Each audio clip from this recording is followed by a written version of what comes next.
Play too much. Hey. Welcome, good people, to another Sunday Night Live with hopefully your favorite mechanic, Alex the Car Doctor. I don't know. You're definitely my favorite. Oh, yeah, well, as long as I'm your favorite, baby, that's all that matters. I was telling him when it came on, I was like, he played too much. Because he do. I was saying I needed some sugar for my tea. Yeah. No, never mind. Welcome, come in. Welcome. Tell us how you been. Davin, I swear you always the first one in here. Davin, what's happening? What's up, my Davin? Brother? How y'all doing to the two that's watching? Ryan says, hey, it's been a while. Hope all is well. Almost to 100K. Congrats on your achievement. Man, appreciate you. Yes, it is quite an achievement. I need to be talking to y'all about what's the giveaway going to be. That's what I'm excited about. Exactly. Showing the love and appreciation, because without y'all, absolutely, when we know Alex the Car Doctor. Alonzo Johnson, hey, from Alabama. Oh, good old Alabama. What's happening? Man, Alonzo, I think he might be new to the channel, because I promise you, I've been seeing his name all day, man. So that means you've been watching videos. Yeah. And we appreciate that. We really do. Jack and Box says, what do you think of the 07 Trailblazer SS? Oh, yes. Man, yes, of course. That's what's in my van. The engine that's in my van that I'm doing. Yeah. It's a Corvette engine. Very good. LS2. Very quick. Just all around good truck. Try to find only thing about them transmissions though. No, they got the beefed up ones. They have 4L 70s. They good. They're pretty good. If you take care of them, of course. But yeah, it got my stamp of approval. I would like one myself, but you want every car. How many cars? If we had the money, you have about 30 cars out probably there. Probably more than that. I got like 30 cars now. It seems like. Grand Dragon Rob says hello. I like that name. What's happening, buddy? Davin says, always, I can't ever be late. I'm telling you. That's why you the man. You be the first one in. I'm going to have to drop your name in that giveaway thing. Right. Look, 2 times. I ain't going to cheat. Or am I? Brian Glenn says, good evening. Love the show. Your hand doing better? Is my hand doing better? Yeah. How what you got going? It's healing. Try not to get it infected. So I've been doctoring on it. Yeah. I should have had stitches. It was pretty deep. Alex has a couple of wounds that should have been stitched, but he is hard-headed and don't like to go to the doctor. So a matter of fact, I'm going to tell on him tonight. His back, he needs to start back going to the chiropractor. You guys encourage him to go because he's just tripping. And I got to hit my back all day and all night. Self-heal. Go to the chiropractor, man. I can just hang myself upside. They there for you. Thinker outside the box. What up, Pete? What's happening? Happy Sunday. What's up, Thinker outside the box? That's my guy right there. Right, absolutely. Augustine, I hope I said that right, says, Alex, is 5W20 or 5W30 better for a 2008 Hyundai? Whatever your Hyundai Tiburon. Whatever your manufacturer recommend putting in that vehicle. I'm a big advocate of the people who designed that engine. If they say 520, 530, or 016 supposed to go in that engine, they designed it for that engines. Now, if you want to veer off the process, I haven't seen it damage anything personally. But I'm a big advocate in doing things the right way. So I always will encourage people put the correct weight back in their vehicle. I don't do too many studies on oil and how it affect engines if you use the wrong stuff versus the right stuff. I haven't really did that study yet, so I can't really go into big details. All right. Cristobal says, thank you for the super chat, buddy. Absolutely. I really appreciate that. He said, is rolling coal in my 12 valve okay? 35 PSI boost. Rolling coal is unburnt diesel. It is okay. It'll be fine. But you're wasting energy. For example, my diesel is tuned. And when it was in sort of a limp mode, when the check engine light was on and was giving me problems, it'll just sit there and roll coal with ease. But as soon as the problem was fixed, you get on it now, it just a little poof of black smoke, not as heavy as it was before. That's the efficient running diesel. Now, is it cool and fun to roll coal? And do I do it? Yes, it's all those great things. Should it be done? Not really, unless you're doing tractor pulls and you really just want to dump fuel down there and just be wasteful. But it's okay. Ricky Woodard says, good evening. Good evening, Ricky. How are you? Good evening, y'all. Tavon Cummings, or Tavin, I hope I said it right, says, hey, I have an 08 Acura TL 3.2, 180,000 miles. Replace the spark plugs, but it runs rough. What you got? Well, I'm glad you put all the information in there, because it made me forget to put this little ticker up here as you guys ask the questions. Include as much information like my good guy Tavon did, so that we could answer your question and not have to skip to the next one. But answer your question. Running rough is like a broad statement. Is it shaking at idle? Meaning just a slight vibration, and you can feel it in your dash. That could be motor mounts. He added more. Oh, great. Had sluggish acceleration, and sometimes the gas cap light comes on, and someone tells me it's a Mexico part under the hood that should be replaced to Denso. Well, you may have, if the check engine light is flashing, or if it's flashing, that's a misfire. Misfires can be directly related to ignition coils, bad injectors, very not so often, but sometimes bad spark plugs. My guess, if I would just take a wild guess at it, you probably have a bad ignition coil. If your car is running sluggish, you could potentially have a problem with the purge solenoid too. If you got gas cap evap codes as well, the purge solenoid lets gas fumes inside the engine to be burnt instead of escaping into the atmosphere. And if that valve is stuck open, is getting too much gas fumes in unmetered, meaning the computer is not expecting that gas fumes to be entering the engine at that time, and that can cause the vehicle to run rough as well. So those are my two guesses: purge valve or some type of ignition coil or injector stopped up.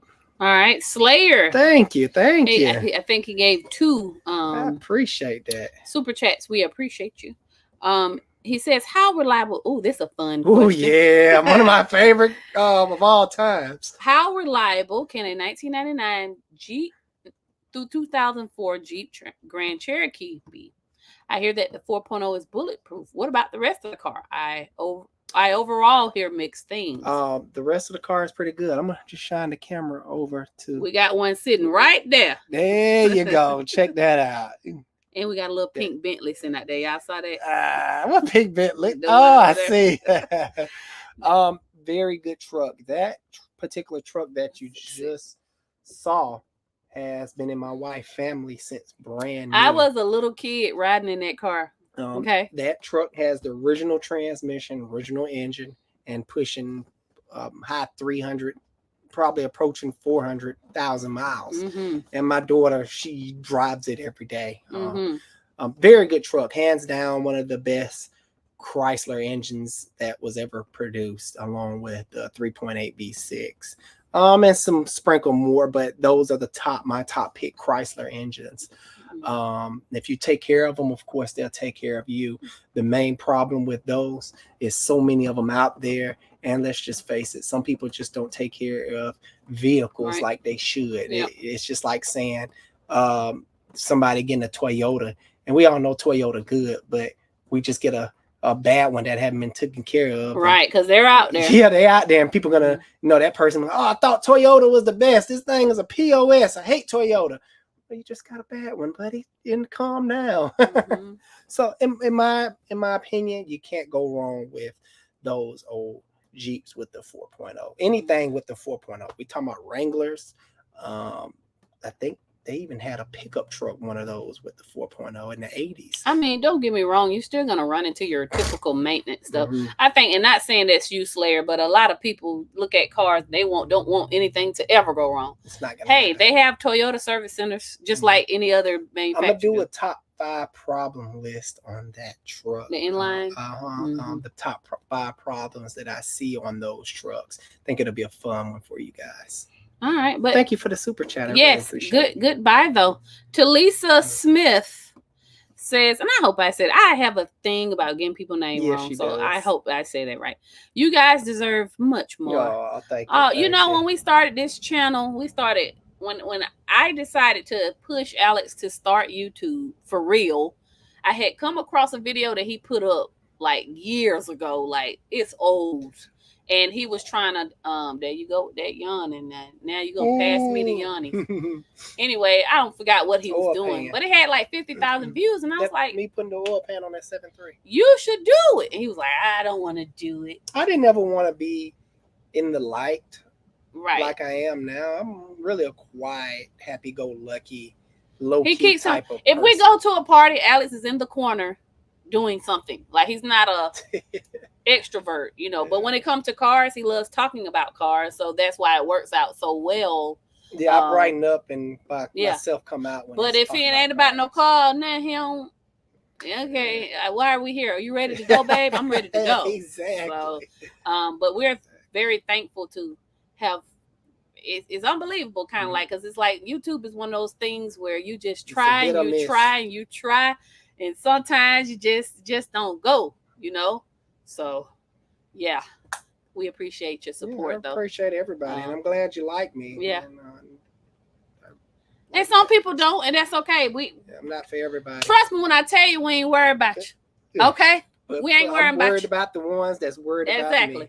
Exactly. That's how that works. Quentin Brown, and I just started a new policy. I was like, you know what? It's one thing to offer constructive criticism in the comments, but some of these people, the social media has made me realize how much people don't listen to understand, how entitled they are, and that comprehension skills. They must have been passed the ITBS test or something, because you know what I mean. So automatically off the top, we just gonna block you. We're not gonna reason with you. We're not gonna go back. If you come in belligerent, you going out belligerent. That's just it. So just public service announcement, I guess. But we ain't thinking about you. It's thousands of people that enjoys the content, that appreciate the time you take out to show someone who may not know. It is time and a lot of effort, and I really genuinely want y'all to know what's inside my head to better help you guys not get ripped off or fix your own car. My point exactly. Yeah, that's what we're doing this for. It ain't for nothing else. If they shut down TikTok and one of these platforms, you can still find Alex the Car Doctor in Morrow, Georgia doing you come on up into the shop and I same give you the same energy. Anyway, we digress. Yeah, we did. Quentin says, what's the best option to fix a 420 code on the Scion XV that's having oil consumption issues? Oh gosh, oil consumption problems. Yeah, that's a rough one. And that's probably expensive. It's already consuming oil. Well, you're gonna have to get the engine fixed first, buddy. If it continues to consume oil, you can throw brand new cats at it and try to clean up things with tune-ups and fuel induction services all day, and it's just not gonna help. That catalytic converter is being saturated with so much more carbon buildup, because when oil enters the combustion chamber to get burnt, it exits the exhaust in sooty stuff, very murky and nasty, and that gets caught up in the converter, destroying it. You may be looking at a engine rebuild at this point to properly fix that. Either you can try to start off with valve stem seals, but it's so hard to do that on that particular vehicle. You might as well, especially if you got in the 200, 300,000 mile range, which those Toyotas can easily go the distance. My advice... we're still on that. Okay. Hold on. My advice is to get an engine rebuild or to find a low mile engine and just throw another engine in there. We'll keep calling. I don't know, and I hate when I decline a call. They call again. My bad, y'all. I hope y'all can still see. Yeah. But were you done with Quentin? Yes. But yeah, sorry for that bad news. got to fix the engine first, because the engine performance is directly related to the catalytic converter doing its thing. All right, next. Alonzo Johnson says, yes. I think he was referring to my comment that he was new and he's been watching all the videos. Ah, nice. I'm glad. Hopefully you're enjoying them. All right. I'm going to say Trey 4 because WSNC Trey 4 says, I have $4K to spend. Okay. Mm-hmm. What kind of car do you think I could get used? I don't want to go below 2010. Oh, okay. Sheesh. Okay. Well, that knocks Honda and Toyota out the box because 4K, the only way you're getting one of them is below 2010. Or if you do find one, it's going to be something majorly wrong with the 1999s are $2,000-$3,000 now. The Toyota Camrys, I was like, dang, they're going up. All right. What's a good car? My pick is Chevy Malibu. You got to be careful with those. I mean, I don't have a lot of money to play with. I would say go Ford or Mazda. They're very underrated cars and trucks. My wife is doing. I'm looking up cars now. Let's see. They got all the 4,000 one that's available. Don't do Hyundai and Kia. You can find those Hyundais and Kias dirt cheap. You can find a 17, almost 2020 model Kia something for $4 or $5 grand. That ought to tell you something right there. Okay, here's a Ford Focus for $3,700. So listen, I like the Fusions are okay. They have weird, quirky little issues. I call them confusions. That's my new name for them. Mm-hmm. We over here car shopping. Yeah, we car shopping for you. We car shopping for you. See, right here on don't get no Nissan. Facebook Marketplace for you. Because I'm a dealer and that's where I sell my cars on Facebook Marketplace. But I'm gonna say that it's hard for me at the auction these days right now to find. Like you used to be able to get a car for $500, $600, $700, put your money into it, flip it, make a nice profit. But it's like, man, it's hard. It's hard to win. Man, if you on Marketplace, the Kias and Hyundais are very tempting. Yeah, that's all I see on here for that garbage. Oh, I like that Chevy Cobalt, but he said not below. No, so listen, Chevy Cobalt is POS. Here's my honest advice to you, Trey 4. Listen, when you have, it's gonna be rough. It's rough when you got a budget of $4,000. And trust me, I'm not bagging on your budget. I've been there, done that. Money hard to come by, situations. It's hard to save money, whatever. I would say go Ford, something Ford. Alex pick is Ford, but I'm gonna say this. Look, a lot of variables come into play when car shopping. You don't want to go below 2010, but you better know if you get a car above 2010 for that amount of money, the mileage is going to be high too. So that's a lot to go in and play. But right now, the only thing I'm seeing is Fords. Or if you can find, no, so hard. If it was left up to me and I had $4,000 to play with, I'd get me a 1999 something. Yeah, I get honestly. Something old. But I know you want to look good, so I don't know how. The Malibus are okay. It's just you're gonna eat up them transmissions, but these didn't have transmission problems. They had timing chain issues. You have to get the timing chain checked or replaced. 2012 for $3,400 right there. I don't know if my camera can focus, but yeah, they have timing chain problems, and sometimes they have oil consumption issues. You just have to find one that the owner has already done all that stuff to it.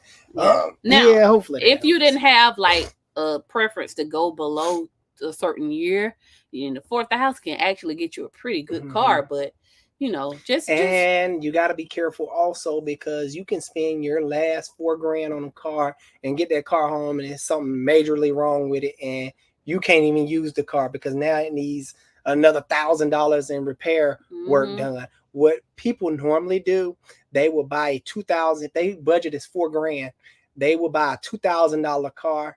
Try to find something running and driving, something old or whatever they can get their hands on. Take it to a mechanic and be like, "Hey, check it over for me. This car is new to me." And the mechanic say, "Oh, you need about $1,000, $1,500 in work," and bam, you got that covered.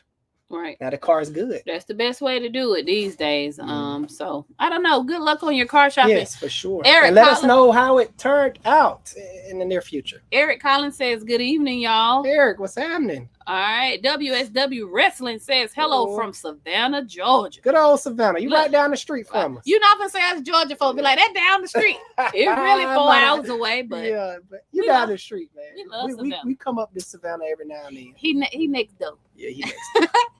Agustine says, I love watching your videos, guys. I wish y'all posted more. I enjoy them thoroughly. My wife, she trying her best. I'm trying, man. Listen, I'm up at 4 or 5 in the morning just to edit the previous day's video to get it out, because I know once I get to work, like, I'm on to the next video. I'm also handling children and this and that and new employees. We got a busy life. So I'm really battling. I sincerely hope that the new format, you guys like it, because right now I don't have time to plan a video. I cut the camera on and I just capture whatever we're doing. And it's nothing fake. Nothing fake. Guarantee you that. I just keep the camera rolling. If the camera was rolling when I was doing that tire patch, y'all would have probably saw him injure himself, get chopped up in a blood show. Right. But she just went around at the time. I wasn't around, so like I said, I do have to go and help the new service writer and stuff like that. So I just cut it on. It almost got caught. It would have got caught most likely. For sure. Crasmatic. I'm proud of myself if I got that right. Hey, man, love watching your content. Recently watched your Malibu and actually went and picked up a 2012 for $2,000 for my family. Yes. Oh, nice. This is for 2012 for $2,000.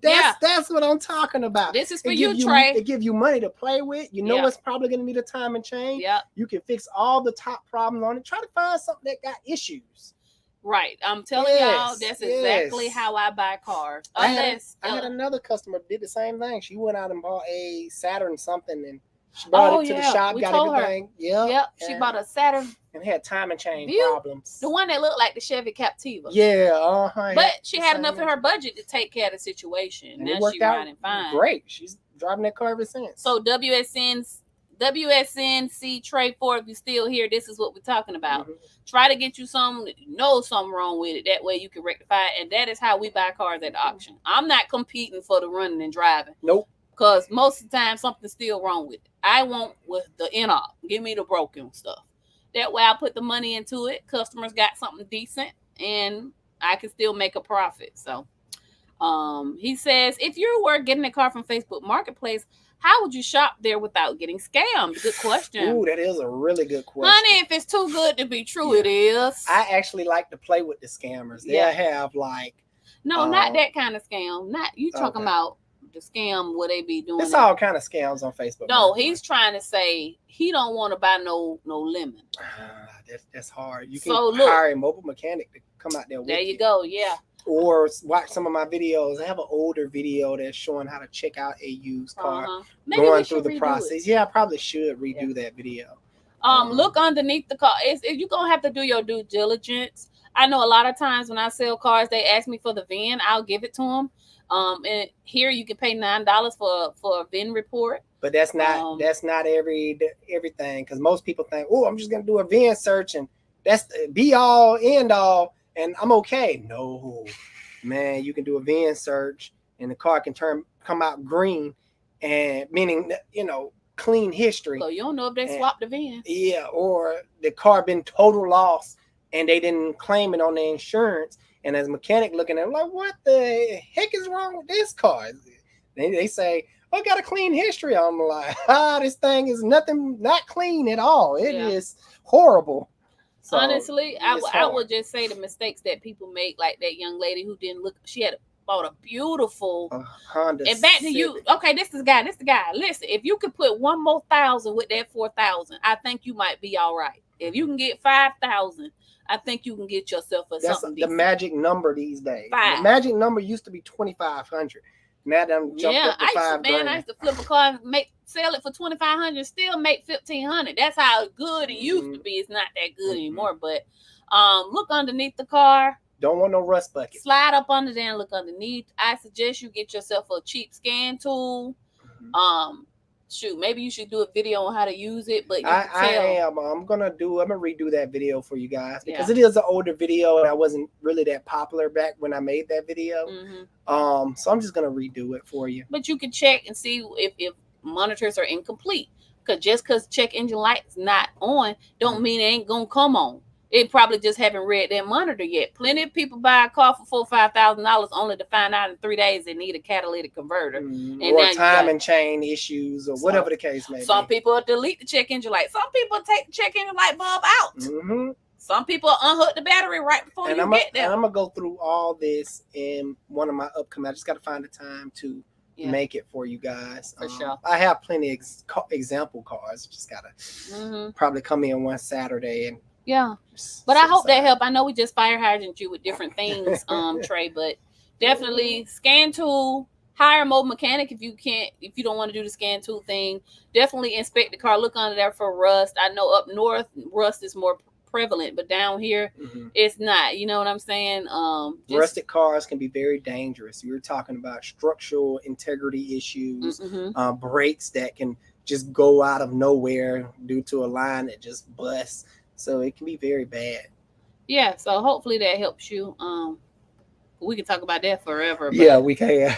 Just if it's too good to be true, it is. If somebody talking about they got a 2017 Honda Accord, honey, for $2,500, it's a scam. It's a nah, dog. Then talk about just send me a $500 deposit and I'll hold it for you. Don't do that, please. Transact business in person, sir. Mark Smith, good evening. What's happening, Mark? How are you?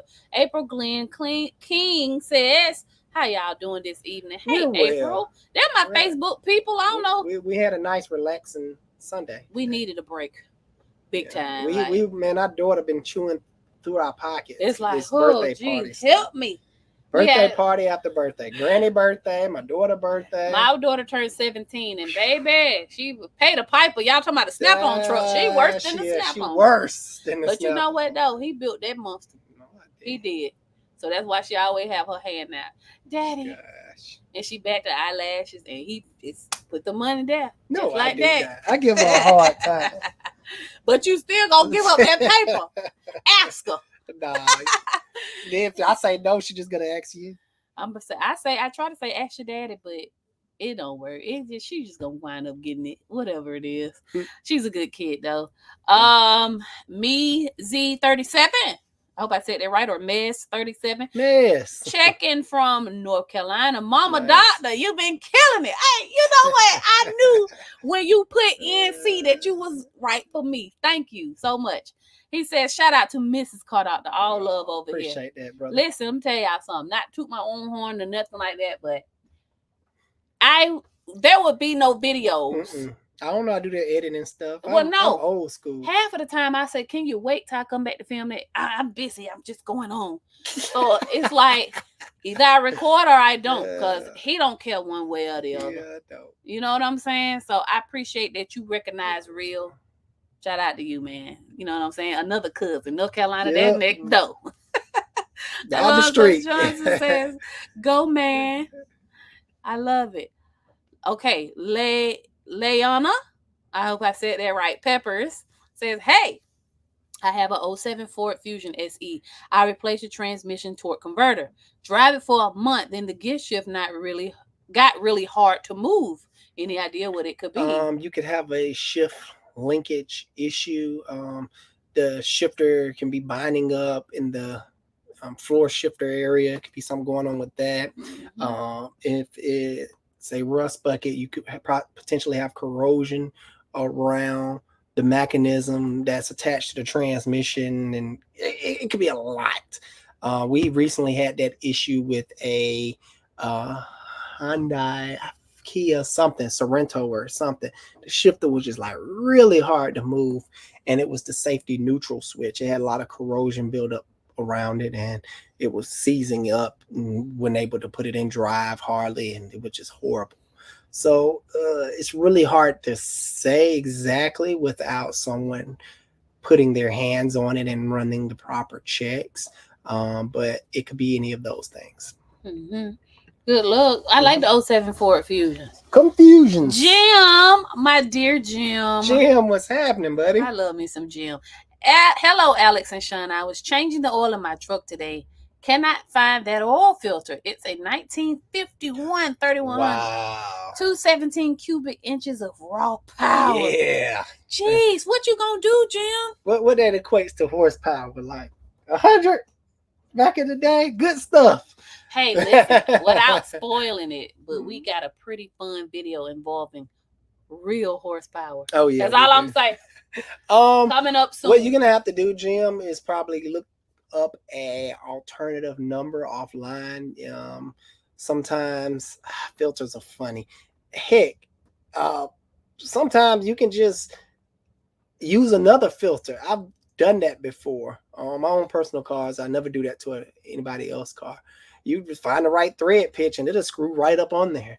Don't really recommend doing that, but it works if you need to get by. But you can definitely find that filter online, or somebody has that filter, because it's still a niche for older vehicles out there, and you're not the only one with that type of vehicle. All right, Jim, I love you. He's my favorite. Him and old fat Dutchman and Bill. Yeah, Tony.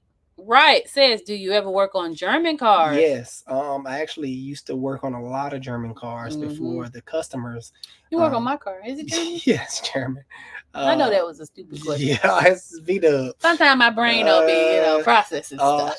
It's the customers that I have a problem with. My wife, we tried to take in another German car recently. Only because it was a TDI, and I love TDIs, and my wife do that. Oh, yeah. And so, of course, I'm going to fix it right or not at all. And it was throwing DPF, diesel particulate filter, basically a catalytic converter.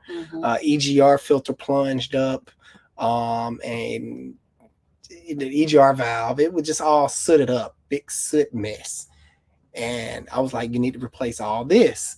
And it came up to be in the thousands. And of course, I'm getting the stuff from the dealership, because German cars, parts sometimes have to come from the dealership. You can't use aftermarket stuff. And he was talking about, oh, I can't do this. And, oh, can we just do this? I'm like, no, you're going to have to go get your car. Only because every time you try to do a German or European car customer a favor, they come back crying every time. Not all of them. There are about 5 or 6 German cars we still maintain, because those customers, they listen to me. Absolutely refuse. They be protesting. They be like, no, Alex gonna work on my car. I don't care. Won't care what I got. It's not the cars. It's the customers that can't afford to maintain their vehicle. And when you get a German, you gotta pay to play.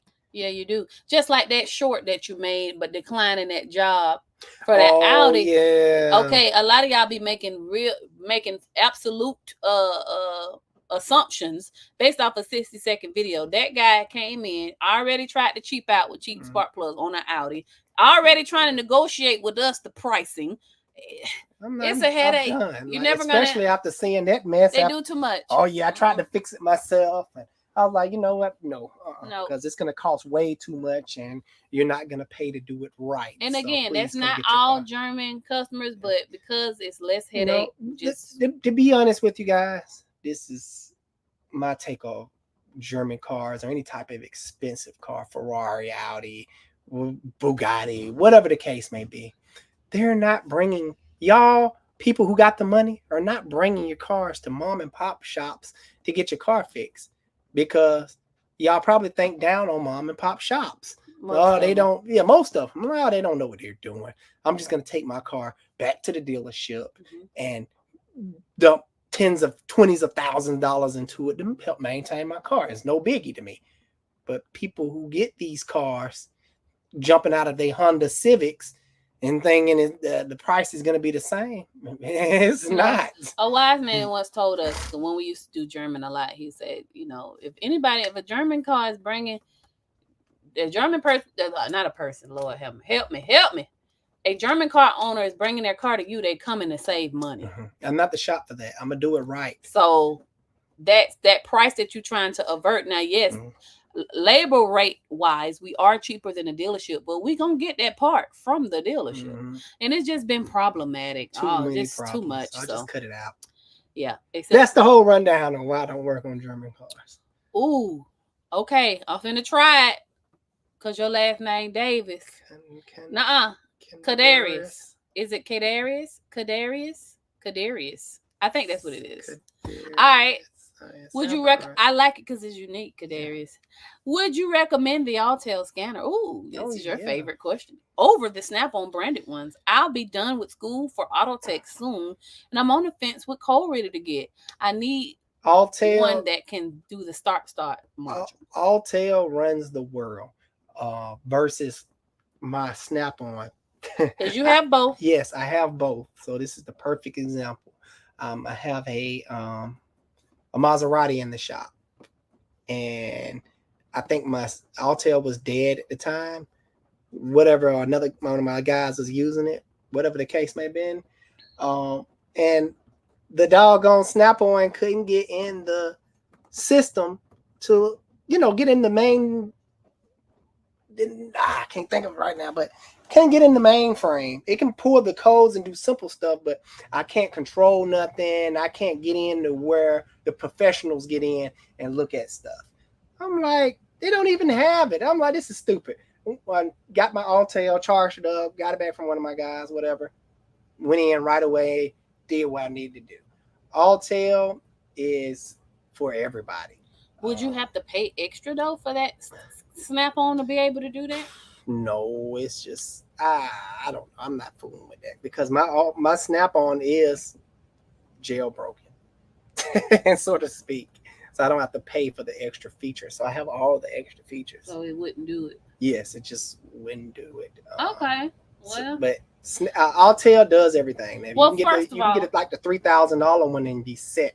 With Alltel. And every diagnostic person I see, like aftermarket third-party people that come out and help me diagnose stuff when I don't have the time to chase down wires, they use Alltel. I love Alltel. Ben use Alltel. Alltel has shout out to Ben.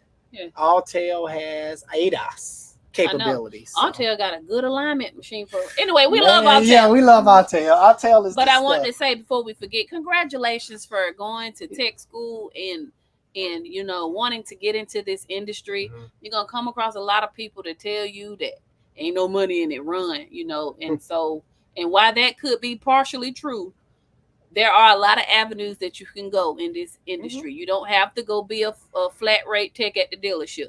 You don't have to do that. So if you truly love it, stick with it, and you're going to find your thing. And I hope the best for you. And I encourage you to get online and, start doing videos of your progress. People would love to follow a new technician journey to success. Man, that would be the bomb. It's an untapped niche for people just getting out of school and going out there and just turning on the camera and be like, hey, I never came across this before, and let's see what's gonna happen, and let me do what I learned. Man, that's an untapped niche. If you do it, we'll be your first subscriber. Yes, but please think about that. I want to say this: a lot of techs are getting out of the industry, because they overwork and underpaid and unappreciated. And that's leaving all the janks, and then the people don't trust mechanics. But that's a whole nother topic. Yeah. We're gonna go on to Bruceify me. Yeah. Bruceify me, it, buddy. Thank you. He said I had to jump my 2011 Avalon. I think he means junk it. Took it to a parts store to test the alternator. Oh no, jump it. Jump it off. Took it to the parts store to test the alternator. They said the alt's bad since the output's 3.15. 3.5. I'm sorry, I'm tripping. I'm reading ones. Look, the 11 is on top of the 13. Them numbers just kind of look good to me. I get what you're saying. 13.5 volts. But when I drove 30 minutes with all the accessory rear defrost on, a bad alternator would have made that impossible. Yeah. Yes. The alternator is not bad, guys. Think about it like this. Okay. This most likely a battery, or you left something on. You have a parasitic draw in the system that's draining your battery, but your alternator is not bad. If you jumped off your vehicle, let's say your specification output is 14.2. Anything less than 14.2, your alternator is weak. Okay, keep that number in your head. Let's say your battery went dead, and you jump it off. That alternator right then and there may be reading 13.2, 13.5. Does that mean your alternator is bad? No. That means your alternator is putting extra effort into recovering that battery. The battery is soaking up all that power and trying to recover, and it's pulling more from the alternator versus a battery that's 100% charged. It doesn't need that power. It's actually helping, versus a dead battery is not helping the charging and starting system. Is pulling from it. So before you condemn any alternator, anybody, guys, please, the battery has to be 100% charged.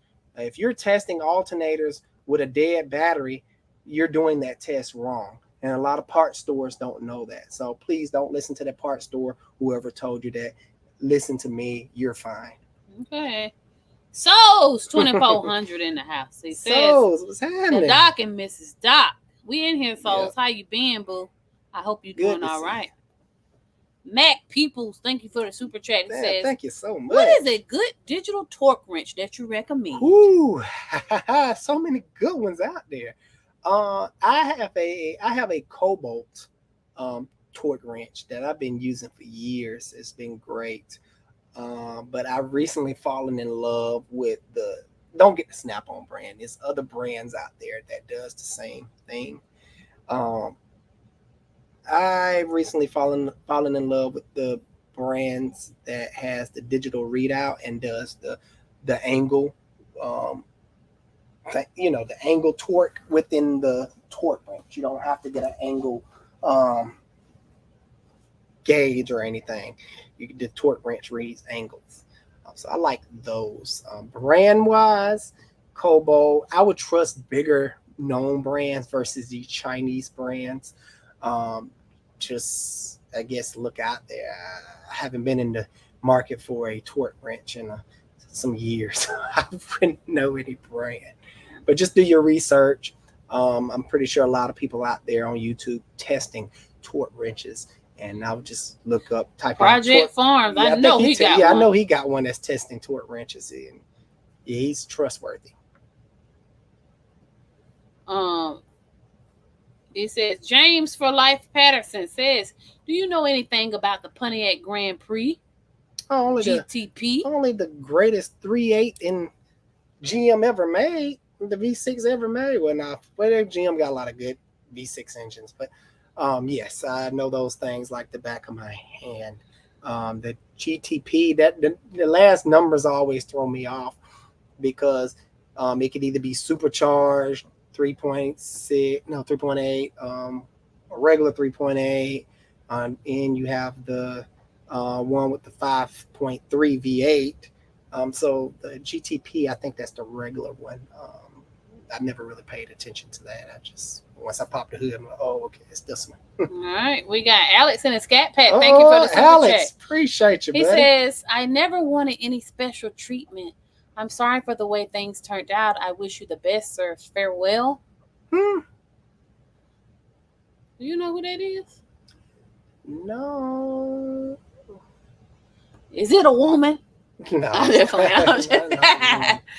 I don't know. No, we have no clue what you're talking about, Alex. The only thing that I can think of is the dude with the charger that I was trying to get up to the office with the computer business. Well, I wanted to show you something. His name ain't Alex. I know, but that's the only thing. What? I don't know, but listen. But I was getting ready to go up there if it is him.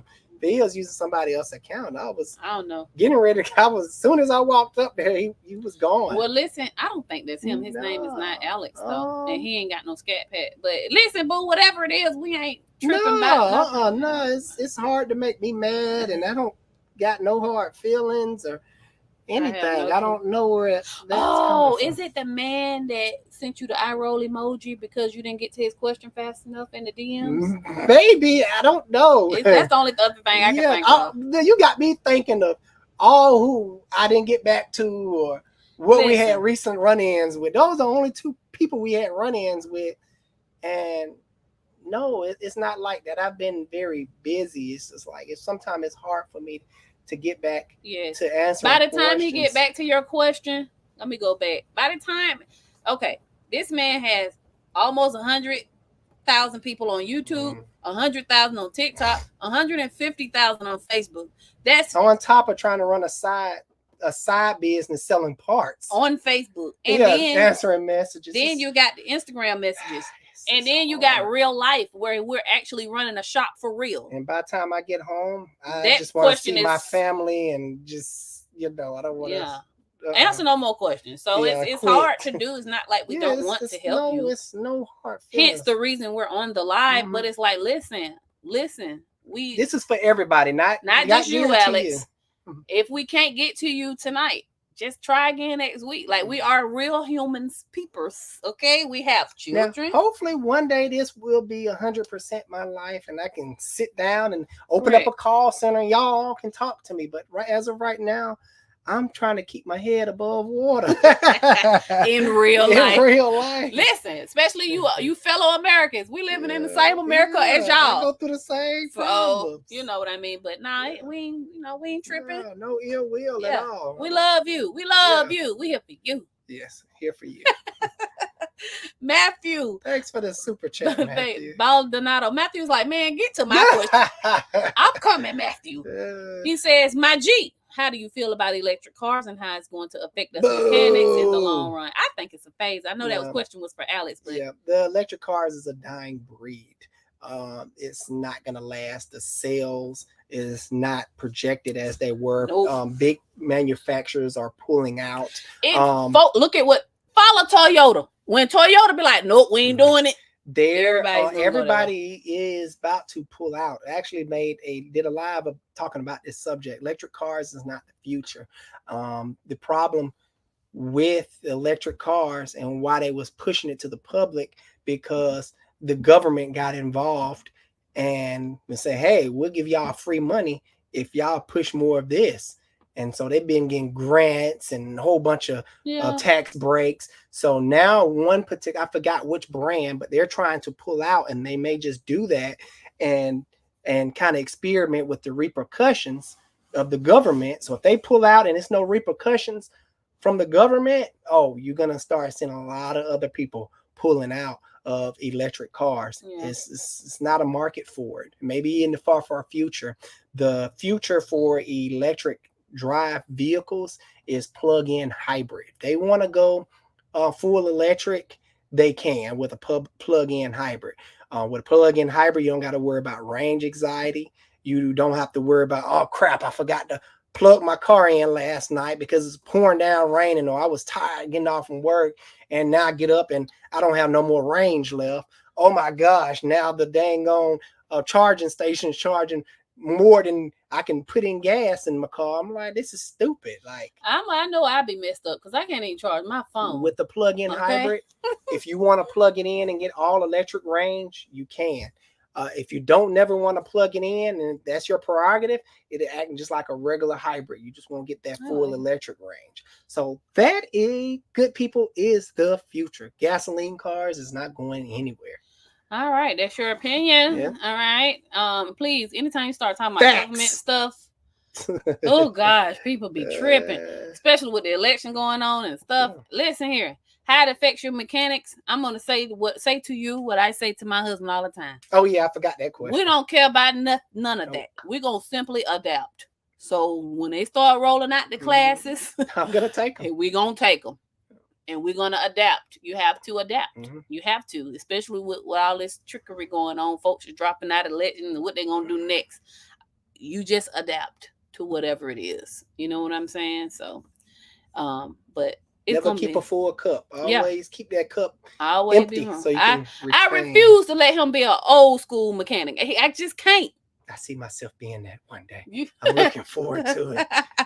Remember back in the days that right, direct injection. That's what we worked on back in my day. Dan, thank you for the super chat or the euros, I believe. Oh, sweet. What's up, Dan? I don't know how to convert that. I'm sure appreciate it, Dan. YouTube will do it. I said bubbles in the coolant mean blow head gasket 100%. Not necessarily. You need to do a block test on just about all my videos. Not all of them. I kind of exaggerated. I'm showing how to do a block test or combustion leak test. Bubbles in the coolant could mean you have air bubbles in your system. Need to burp it. You need to burp it. I don't know your situation. You didn't give me much to go off of. Or you could have the coolant could be actually bubbling up because it's so hot. I don't know the situation. Or you could have a blown head gasket and it just keep bubbling no matter how you try to purge the system. It just keeps getting air in the system. Yeah, it could have a blown head gasket, but that's not 100%.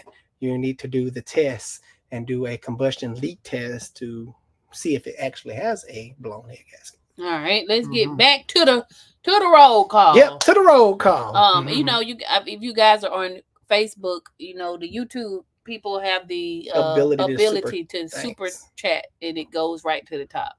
But Tavon, definitely not a requirement. We're here to answer your questions for free. Okay. Tavon, you back? He says, I did notice when replacing the spark plug, the ignition coils was falling apart. Okay, you said ignition coils, yeah. Yeah, so I would go on. It's so hard because it's so tempting to go on Amazon and get a full ignition coil set for under $100, knowing good as well a good NGK/Denso ignition coil for one is about $60. Yeah, I don't know anybody pockets, but if you can, I will replace all of them with good quality ignition coil, or at least find the damaged one and just replace that one with a good quality one. Leona Pepper says it will not drive now. She's talking about the Ford Fusion that she replaced the transmission and torque converter. Yeah, RPMs will go up, but would not accelerate. Is it possible that is the transmission any good? Did you get it used? No, she said she just replaced the torque converter. Okay. I'm no transmission expert, but sometimes torque converters do not fix your problem. Sometimes it be internal. That was up to the person who diagnosed it, and probably diagnosed it wrong, and probably repaired it wrong. Anything could have went wrong dealing with that job. It's very imperative, I guess I'm using the right word, that you find a good mechanic that knows what they're doing and talking about and know how to diagnose when dealing with any vehicle you guys may have out there. Sometimes you can be worse off from where you started dealing with the wrong mechanic. I'm no transmission expert. Hopefully you was dealing with one. Well, apparently not, because you're still in that situation. You're going to have to find a transmission expert to take your vehicle to and get it looked over by a expert. I'm not saying that the other one, maybe he was having a bad day, but I don't know the situation here. I'm going to say he wasn't an expert because you're still dealing with problems. Right. Brown 84 Vet says, how many Pentastar head gaskets have you done on the 2017s and newer? Not many. I try to stay away from head gaskets. I just do an engine replacement. But we don't get a lot of no, I don't. Head gaskets. I think under a handful in the past year or two. Normally when they come in with blown head gaskets, if they did run them hot, I just suggest an engine, because to me, I don't know how hot they ran that engine. When you run an engine hot, you can not only warp the head. A lot of people forget about the block deck, the block mating surface where the head gasket goes on top of and then the head goes on. That block deck can be warped, and if ignored, you could put a brand new head gasket on, and brand new head for that matter, and still have head gaskets issues because now the block is warped. So I just replaced the engine. Just easier and quicker. All right. I see. I'm gonna get this one. Jesus Carreras. See, you thought I was gonna say Jesus, didn't you? I know it, Jesus. 2003 Nissan Altima, good car. Yes. With 170,000 miles, and I don't know the history of the transmission, but I want to change the fluid. But the transmission brown, leave it alone. I would leave it alone. Too many miles. I would put some Lucas transmission stop slip in that bad boy, just because it says stop slip. That's not the only thing it's there for. That's not the only thing that it does. If you read the bottle closely, it says renews worn out transmission fluid. Mm-hmm. That's why you want to put it in there. Please go to the store, get that if you're worried about that transmission, and it'll take you the distance. DPF guys, I know those guys. Yes, we're just talking about y'all from DPF. We are a customer of Alex the Car Doctor. Tell them how we treat you good, baby. No, listen, I appreciate you, brother. We're gonna do a we video need to collab with you guys. Call and ask for Mrs. Car Doctor, so we're about stabilized now because we've been meaning to get together with these good people. Yes, and people need to be educated about DPF. Yes, for sure. But they also brought their truck for Alex to fix, and we appreciate that. Appreciate the business too. Yeah, really do. Really good people, very friendly, do good business. They riding around in my neighborhood, and they clean DPFs. Was just talking about DPFs earlier today. Yeah, I might be sending a customer your way. I don't know if y'all do that kind of thing, but we'll see. Let's talk. Mm-hmm. Call me tomorrow. I'll be in there. All right. Brian Cunnett says, "Hi, Alex. I have a 2008 Chevy Impala that I brought, but it cut off. Where you at, Brian? Let me scroll down and see. Can I see something from you, Brian? I don't see it. I'm going. He bought. Nope. Maybe his computer cut off. Oh, maybe phone died, probably. Yeah. Sorry, man. I wanted to get to you. All right. We're going to go to Nicholas then. Nicholas Wicklund said, "Hey, Alex, the Car Doctor. I have a 2011 Chevy Tahoe. And when in drive first gear, it drives, but then high revs to go into second and other gears." That would be a question for a transmission expert. Unfortunately, I am not. But they're known for having crappy trans. Yeah, they are. You could potentially have a bad transmission. We're dealing with a bad transmission at the shop right now. We just purchased a new one, so we'll be putting that in soon. But my guess is the transmission is shot, especially if you have higher miles and no history of changing that fluid. Mm-hmm. Now, what you can potentially do, I won't do it because I don't play around with people's transmissions or money. I would try to change the fluid. I actually had I guess he was a subscriber, but he gave me some good information and the fluid. He sent it to my Instagram to use when those transmissions have issues. And he had great success by just changing the fluid and filter. You know what fluid it was? Let me see if I can look him up again. I don't want to. You about to sift through 1,000 messages. No, I don't think it's recent. Shoot. Meanwhile, I'm gonna go to the next person while you look that up. Nicholas, if we find it, we're gonna post it so you here you go. Oh, here it is. Went right to it. Told you. Okay. Rusted Horsepower. He sent me that. Oh, Rusted Horsepower. Shout out to you. Synthetic LVATL fluid. So a gentleman had your problem. Wait a minute. Similar to and change the fluid, and I don't know if it's there. We go. That. It was like a bulletin. He gave me all the information on it. Yeah. This great channel called Rusted Horsepower. He's really good. Yep, he got the service bulletin and everything. So start there. Yeah, that's what I would do. Shout out to Rusted Horsepower if you're watching. Yeah, he the man. Yes, he is. See, that's why I do this too, because it connects me with good people like that gives me good information. Like I said, I will receive knowledge. I'm never that type of person. Oh yeah, I'm Mr. Know-It-All. That's BS. No one knows it all. I take in information, but if you come at me sideways and being condescending, oh, your shop is so dirty and this and that, and just talking negative. Oh, okay. Blocked. Or coming at it's a way to come at people. It's nothing. Blocked. You can feel people's energy from what they're typing, So. Some people just mean and evil. Yeah. They can be miserable. So hopefully that helps you on that transmission. Let us know so we can share it with everybody else. We have case points. I want successful stories so I can show up. All right. Warren.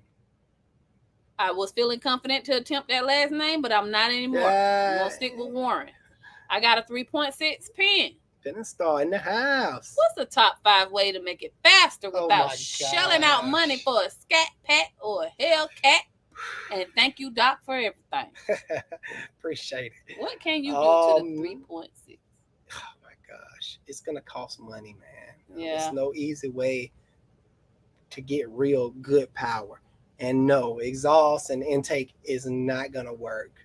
Um, Anytime you're dealing with performance stuff, you got to have deep pockets.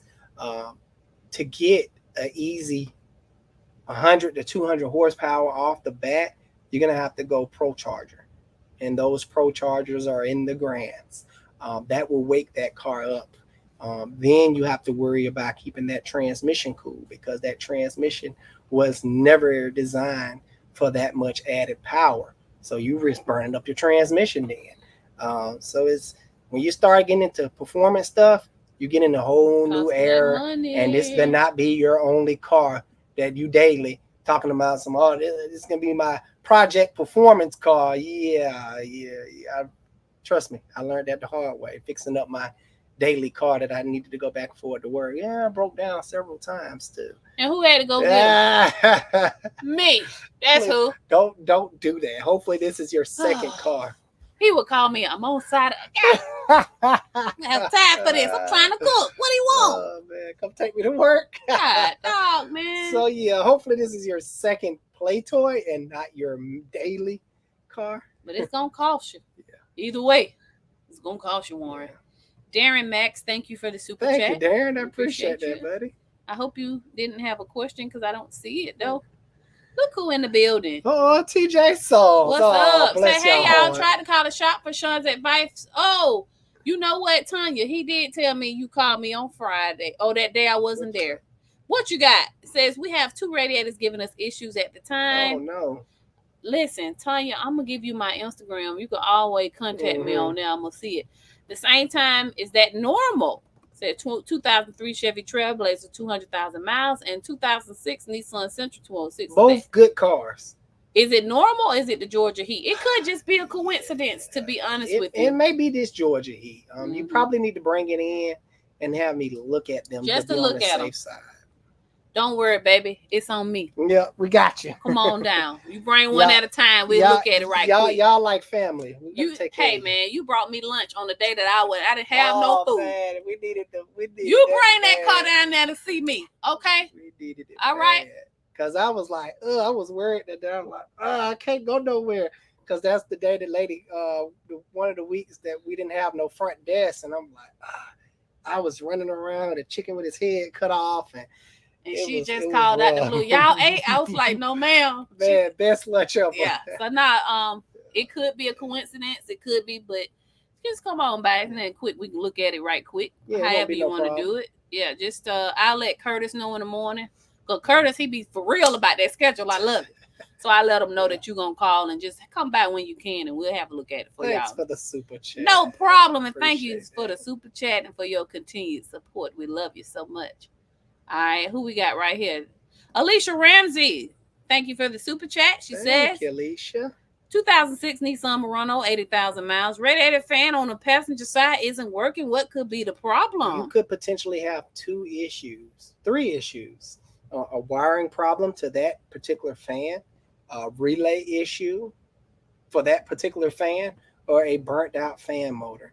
The reason I have to give you the issues like that laid out in that way is because I'm not there to diagnose it. You're going to need someone to go in and test the circuit for that fan motor. And it could be either of those 3 things. Thanks for the super chat. I appreciate that. Okay, cool. Alex in the Scat Pack says, he said, it's me, Bill G. Oh, man, Bill. No hard feelings. I can take a note. I'm telling you, he don't even know what you're talking about, Bill. No, I don't. Bill, what? Did I miss something? You had me, I missed something. Did you get locked? Oh, wait a minute. Oh, it's 17 minutes ago. Oh. See? No. We don't even know what you're talking about. We'll get caught up, though. Did I miss something? Bill, you like family, man. That's not the case at all. But if you do want your car worked on, it's best to call the shop. Well, I want him to come by one of the weekends so I can meet him in person, and I wanted to help him out with a few things. Well, listen. That still stands. I'm just right now. This weekend, I got my kids to pick up. Yeah. I'm all over the place. But no, it's never a no. Yeah, no, never a no. Yeah, man. Bill, you're golden. Come on, Bill. Don't do that. You supposed to be letting me ride in the scat pack and everything. Okay? We good. Oh, my God. We good. You answered Alicia Ramsey's questions. I'm sorry, y'all. Oh, this one of my favorite guys, the car wash channel of Northern PA and Ohio. Yeah. What you think about Mazda? I'm looking into getting a Mazda CX-30. My Subaru cost me $1,500 to fix rust on their ending. I don't know. Little typo. We like Mazda. Yes, Mazda is a very underrated car. The people that I recommend Mazda, they don't have no issues. Of course, you have to take care of those cars. It's not like just jump in them and go. Just do your maintenance, and it will take care of you. Do I see a lot of Mazdas come through my shop? No, I do not. Mazdas, Toyotas, Hondas, I don't see them coming through my shop like that. Heck, even Subarus, I don't even see them. But listen, my counter argument to that would be maybe the demographic that we serve in that area do not buy Mazda. Or I know they don't buy Subaru. I don't think they know about Mazda, that they're if you want a Subaru, service a Subaru, you have to live toward the Decatur Druid Hills area. So we can't sit up here and say, oh, and Mazdas are not problematic and we don't service them. It's just because the people. I've researched it. They're really good. Okay. You know, I have to of course, you know, I have to pay. Issues. I had to play for the other team sometimes to make sure you on your toes. But my toes. I'm telling you, the demographic that we serve is everybody's driving Hyundai, Kia, Dodge, anything, Chevy, GMC. You know what I'm saying? Just like a lot of people don't drive Subaru in that part of town. That's more for a different demographic. And I'm not talking about race. I'm talking about social class, like people, doctors, lawyers, Emory graduates and students and stuff. Those are the type of people that drive Subaru. So outdoorsy type people. Yeah. We're outdoorsy. I just think that demographic that we serve don't really drive Mazda. They go get those cheap Kias that they sell marketplace. But we like Mazda. We think they're good. Mazda and I drive a Mazda for sure. And a Mitsubishi. I promise you, I'm trying to get out this super chat, but they keep on. They must know. Because we posted what time we're gonna end. Yeah, so and it's like we're getting ready. And to I know the people that's not doing super chat, but like, man, y'all ain't picking my question. But it's like, sorry. I'm sorry. I love y'all so much. Anderson Parham, thank you for the super chat. I appreciate that, brother. All right, cool. We appreciate that for real. Nadia Johnson, thank you so much. She says 2011 Ford Fusion, nice over 220,000 miles. First of all, listen, this lady said Ford Fusion, over 220,000 miles. That thing done went the distance. Second owner and had the car over 6 years. Discover a trans leak. Tell me, new car or put money back into the car? I'm gonna vote new car. I'm gonna vote if the trans leak is not bad. It could be a pan. It could be an axle shaft seal. I mean, a transaxle seal. If it's a reasonable fix, and if you have a good mechanic on your side that you trust and believe in, I'll say fix your car. If you just want a new car, go out and get a new car, but keep that good old faithful. Because it's been faithful to you. You can't go wrong with a second car. Put it in the backyard, throw a cover over it, and just keep it as a spare. That's what I say do. My question, it comes down to this. Because if you sell it, you're not going to get anything for it. And if you trade it in, they're going to give you really nothing for it. Are the engines solid? Yes, those engines are good. And then... can it go the distance? Okay. Yes. If we were talking about a Toyota or a Honda at 220,000 miles, that car still gonna have another 200,000-300,000 miles. It is. No, those can we say the same about this Ford Fusion? Ford Fusion engines do go the distance. Now I don't know what engine she has. It's either the 4-cylinder or the 6. My nose is itching. I ain't I'm about to come across some. That does not mean you coming across money. Your hand itching. See, you don't even know the Southern stuff. Just answer the call question, man. I think you fought it. No, that wasn't. I didn't do it. I'm just playing. Yes, they will go the distance. But 400, can she get another 200,000 miles? That's unbelievable. Because it sounds like she takes good care of her vehicle. I don't believe that. I believe it. Just like, okay, perfect example. I made a short recently of a Ford Fusion, aka Confusion, shooting water out, and everybody said, "Oh, that engine is fine." Because my fear, because I haven't, it's another story for another day. I haven't got it running yet. But a lot of people saying, "Oh man, those engines are bulletproof. They're tanks. They will go the distance." And I'm getting that backup from what I already know. They're pretty good engines. So it'll definitely take you the distance. Okay. Well, Nadia, you got my vote. You got my vote. I don't know. Y'all, every rest of y'all comment below. Tell her what she should do. Keep your car. All right. Oh, definitely keep it. But I'm saying, like, invest all that money into it, and you know what I mean? I don't know. I just don't know if it may be a simple fix. It could, if it's a simple fix, fine. But can she invest that money? The engine will go the distance. 500,000 miles. At least 4. Crazy. Show me one. You're gonna have to Google and show me. Babe, we're gonna debate. I do this on the limit, man. Come on, let's get to the next question. And I'll be standing right there with you. What you talking about? Don't make me pull out my Viola Davis Fences character. Okay. Anyway, dang, we're gonna research it. Okay, I'm gonna see that you're wrong. Go ahead, so folks get I'm sorry, y'all. We got 5 more minutes. No, I'm gonna give y'all extra time because we did just have a whole dialogue there. Slayer, thank you for the super chat again. My man. He says, "Have you guys ever owned a vehicle and the transmission jerks slightly when you go to rear wheel drive, reverse, or D? Oh, I'm sorry. But also, there isn't anything wrong with the drivetrain. Man, yeah, then we have somebody have that Ford Explorer, huh? That Ford Explorer crap. Put some Lucas in there. Yeah, that's my suggestion. Lucas, look, I love that mechanic in real life. Yeah, we had a Yukon that did that. We bought from the lady, and it did something funny along those lines. I put Lucas in, and it lasted years. Come on, because I got to we've had a car like that. We put Lucas in there. It went away. I'm just telling you, we wouldn't tell you to do nothing we ain't did. Lucas is the magic formula, boy. For sure. Nick Alvarez. Nick, appreciate you. He says, "Help me out, Doc. I got you. 07 Silverado, new master and booster. Okay. Master brake, master cylinder. Bench bleeded. Wasn't bleeding. Sent to the shop on 3rd. Been told done tomorrow since then. Did I break something or is the shop milking it? P.S. I drove it to the shop. They probably just ain't got around to it yet or trying to figure it out themselves. We do the same thing.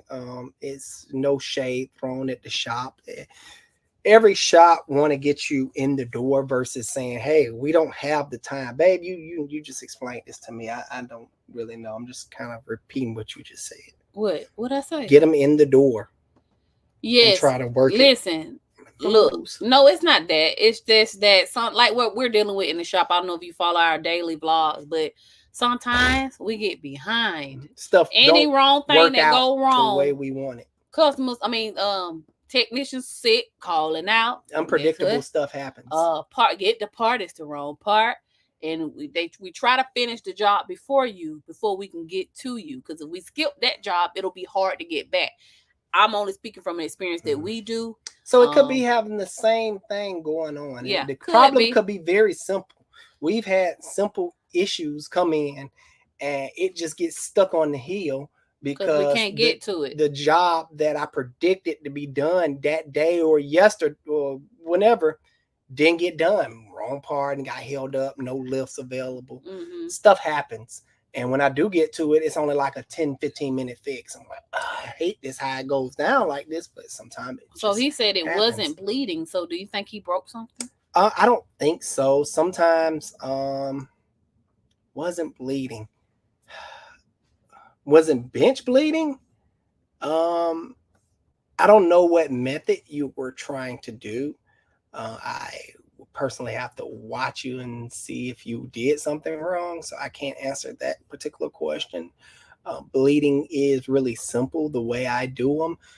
It's 2 ways that I do it. If I have a helper, I get him up in the truck, car, whatever, crack open. Well, first of all, you want to bench bleed the master. Any master cylinder, you want to bench bleed it first. Purge the air out of it. Put it on. Go to the furthest of whatever wheel furthest away from the master cylinder and work your way closest to the master cylinder, which in our cars, left-hand drives, would be the passenger rear wheel. I have my guy pump it up. I crack it open and keep doing that until I see no air. Go to the driver rear, passenger front, driver front. That's the way I do it. Now, if I'm by myself, I will set up a little jig. Now, of course, I got the vacuum pump for this, but I don't like to use it. I'm kind of old school and stuck in my ways. If I'm by myself, I take a container, fill it up with about this much of brake fluid, get a hose, stick it on the bleeder fitting, the screw, pop it open, put the other end hose down in the brake fluid and just go inside and just pump, pump, pump, pump. And the method of that is air will come out, but when you release, brake fluid will come back up. So no air is never entering the system again. So those are the two methods I use. All right. But I don't know which one you use, so I can't help you with that. All right. Car Wash Channel of Northern PA. Thank you for the super chat. He said, I meant to say engine cradle, stupid autocorrect. When he was talking about it's all good, brother. Yeah. When you get that Mazda or whatever vehicle you get, you need to invest in some type of rust treatment so your car can take you the distance and won't rust away. That's what I meant to say, but I must have forgotten. Mm-hmm. Max. Darren, thank you, buddy. He says, hey, Alex, our Honda 1.5 turbo, or I think he meant to say our Honda 1.5 turbo engines, good engines.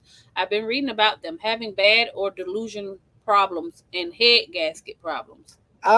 You can read a lot of bad things, but it all comes down to if they're that particular group of people taking care of their vehicle. Mm-hmm. I haven't seen too many issues out of it personally. And I work on those engines a lot.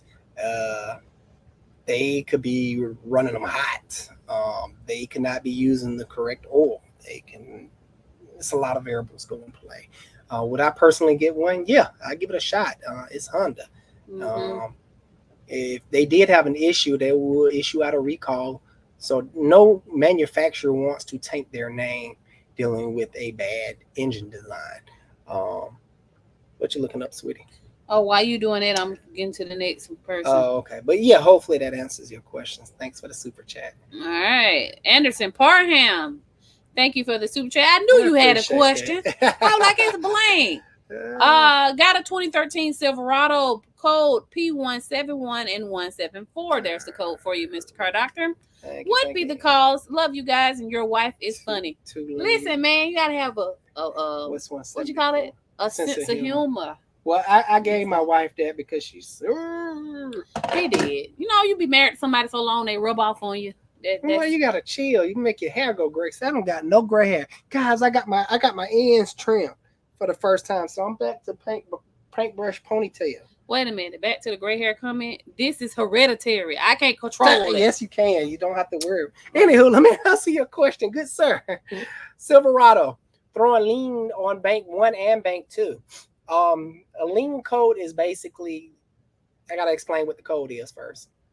The car is getting too much air and not enough fuel. It's getting unmetered fuel, unmetered air from somewhere. You potentially have a vacuum leak after the mass airflow sensor. So check your intake tubing. It's gonna most likely be there. Or on the intake manifold. Sometimes they have map sensors, and the rubber grommet could be dry rotted, cracked, which I rarely see. I don't ever see.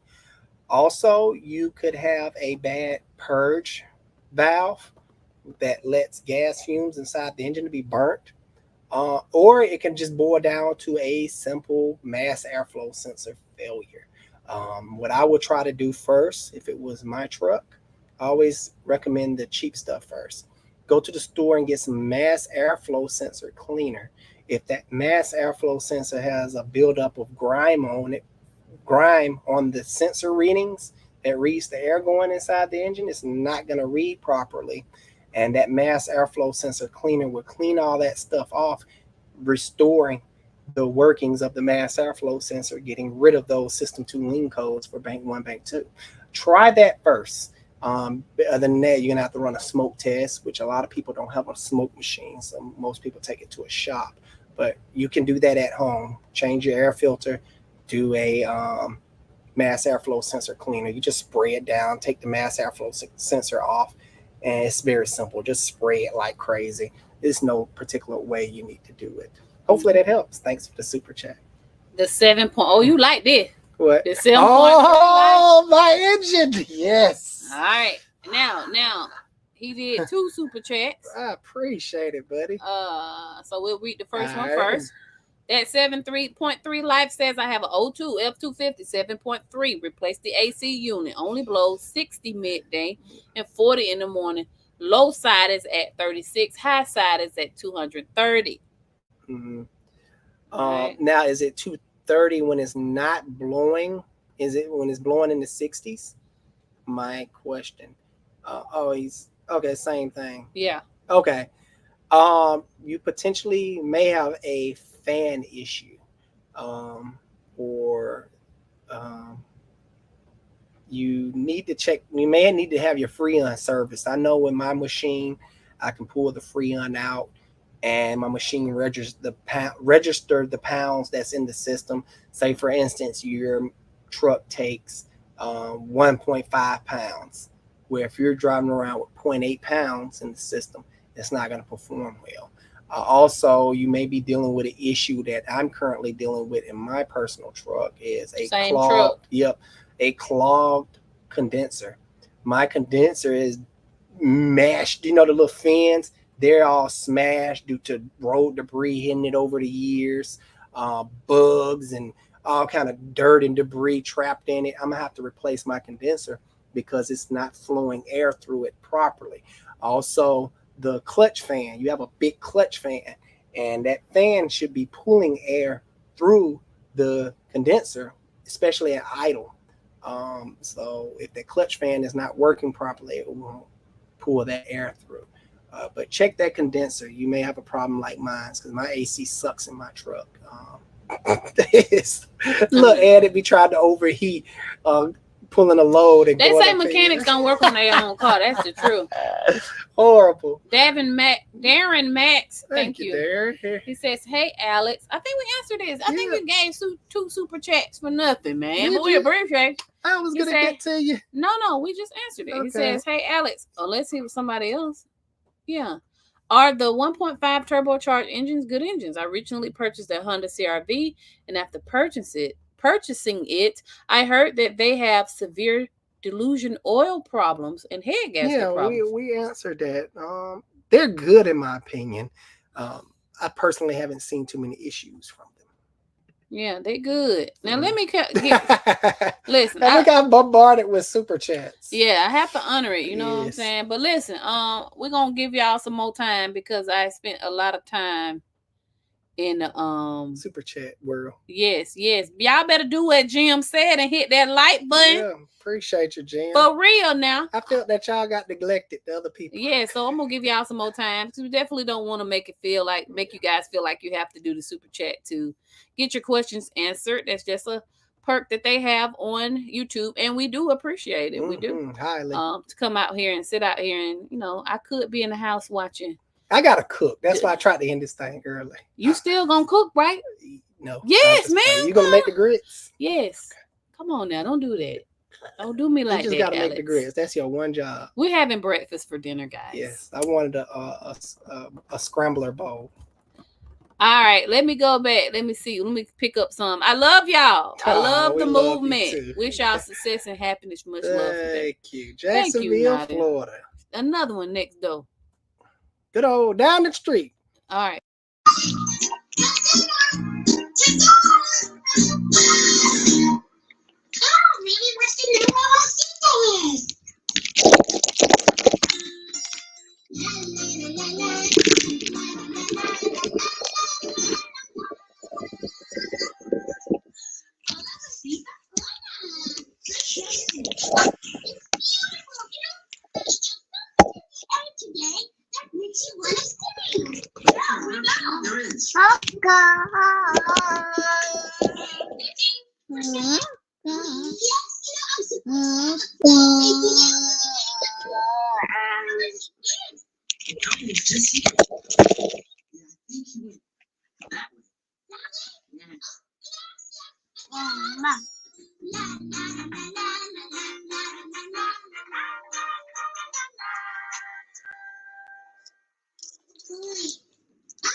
No.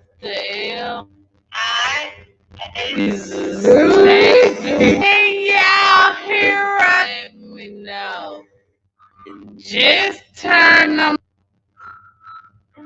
Can y'all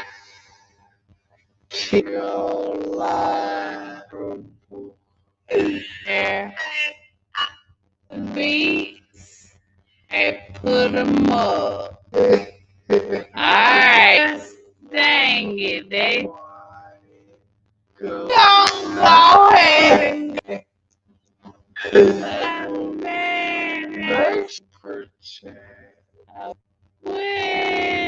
we type in the chat like we go.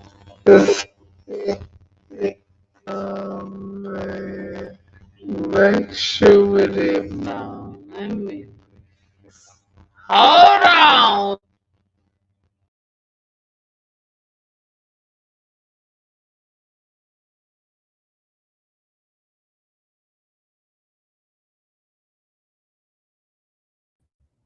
How about now? Can y'all hear us now? Drop down in the comments. This is too funny. Yeah. T-Pain in the house. Oh my God. I don't know how to turn off the Bluetooth, y'all. Can you hear us? Okay. Yeah, all right. All right. I'm sorry. Jeez. Thank y'all for being lighthearted about it. Cause toddlers, baby. Listen, that 2-year-old, she's on Elmo right now. That's why Alex was singing Elmo the other day. It's stuck in my head. Elmo slide. That's what we were listening to. All right. Thank you guys so much. Thank you for being patient with us. This live isn't supposed to go on this long. Right. But we gotta try to make this. Okay. Make it up. All right, cool. All right, let me go catch up some questions. I'm sorry. That was funny, guys. Yes. Welcome to our life, okay? Elmo slide. That's where we at right now. All right. Horrible. All right. Let's see. All right, let's start right here. I'm gonna work my way back up. What's the best? It said, good evening, much love from New York. How serious is Kia Optima 2015 P0420?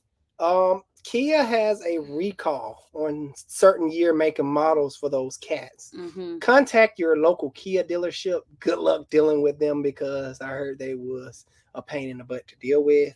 Mm-hmm. Customer service. But I think that was only for the Kia Souls, though. I don't know, but still, everything. It's worth the try. Yeah, it's worth the try. But it means you need a catalytic converter. And it could be expensive. Yeah, they literally have Alex made a short saying or something saying that catalytic converters can damage your engine, and there's a lot of naysayers in the comment like Kia don't have a recall right now for catalytic converters tearing up engines. So it's a thing, people. It can damage your engine if not properly seen about.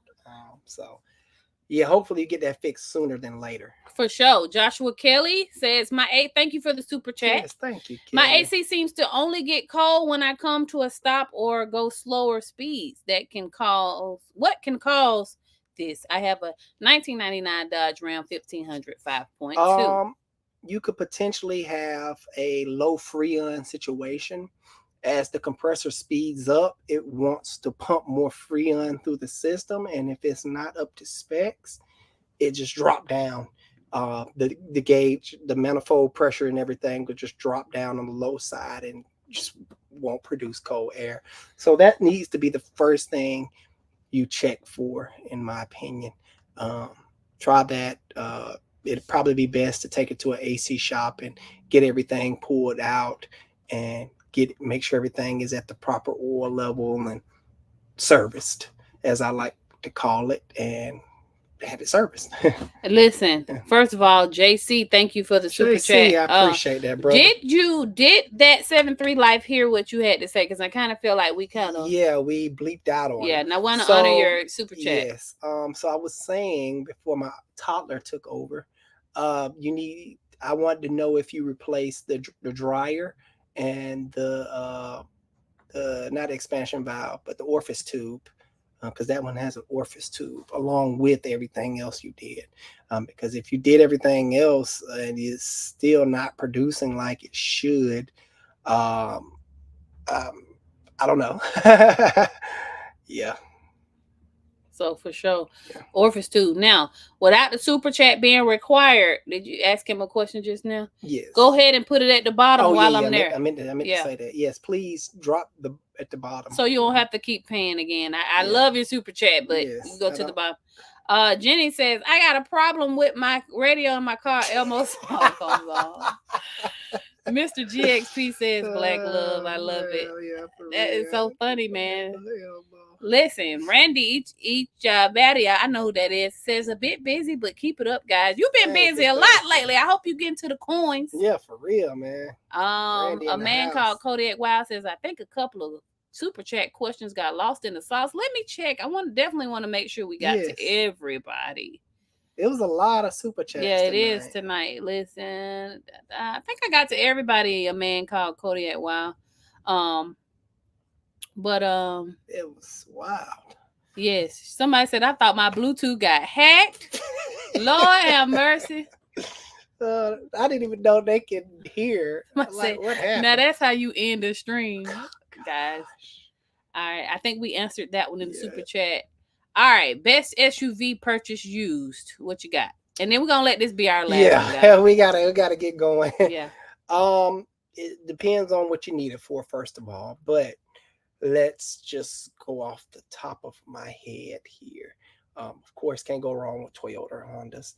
Those are always going to be my top picks, no matter which one you buy, really. You can go 06 and under GM. They were at the top of their game before they started adding DOD crap to their engines. The newer Ford trucks are pretty good. Keep that transmission service because GM and Ford did get together on that particular transmission. But the engines are solid. Small SUVs. You can look at Mazda. Mitsubishi's. Yeah. Not the one with the CVT though. I was trying to stay away from that CVT. So hopefully that helps. Hopefully, yes. Nathaniel Porter, I'm gonna honor it because it was out here before I clicked off. Says I have a 1995 Dodge Dakota V6, 235,000 kilometers. Yeah, kilometer miles. I want to put a better engine in it. What can I upgrade before buying the engine? You're talking about engine swaps, because if better engine in a regular consumer standpoint is an engine of the same nature, same thing, but with lower miles on it. That would be a better option. Something with lower miles or a remanufactured engine that's basically pretty much brand new. Now, if you're talking about engine swaps dealing within the performance world, that's going to cost you a lot of money. First of all, you got to find somebody that can do it the proper way. If you can do it yourself, great. Better engine options would be the 392. Finding you a 6.2 Hellcat engine, that would be great. If you can, that'll be dope. Actually, yeah, that would be bad. In a Dakota, pop the hood and see that big old supercharger. If you're trying to do it on a budget, LS would be the way to go. But I know it's a Dodge, so you may want to keep it GM. So hopefully that helps. I had to kind of give you a broad spectrum because I didn't know exactly what you meant. Right, exactly. Listen, guys. Yeah. If we skipped you by accident, we're sorry. Yes. Just the super chats and stuff came. Yeah. And like no other. Yes. Sorry about the Elmo thing too. Yes. I'm glad y'all thought it was funny. It was hilarious. I got a kick out of that. I'm about to go back and watch it now, see what happened. How did it sound? Guys, we love you and thank you so much for all your support and love. Alex the Car Doctor out. See you guys on the next one. And hey, comment what y'all want for the 100,000 giveaway. Yes, that's what we didn't give it a chance to do it. Comment under it. Give us ideas of what you want us to give away at 100,000 subscribers. We're thinking multiple prizes, like first, second place winner. First, second, third place winners. Yeah, I'm thinking Autel scanner. Definitely Autel. We want to hear from you. Yeah, what y'all want us to give away as our appreciation to you guys for the 100,000 subscribers. We will be at it soon, and we just want to say thank you. Yeah. Because Wouldn't be here if it weren't for you guys. If and nobody's we just want to show watching, y'all some love. All right. By giving back. All right. That's Car Doctor out. See you guys on the next one. I want a new Hemi for $2,500. Man, get out of here, Kodiak. Bye, y'all.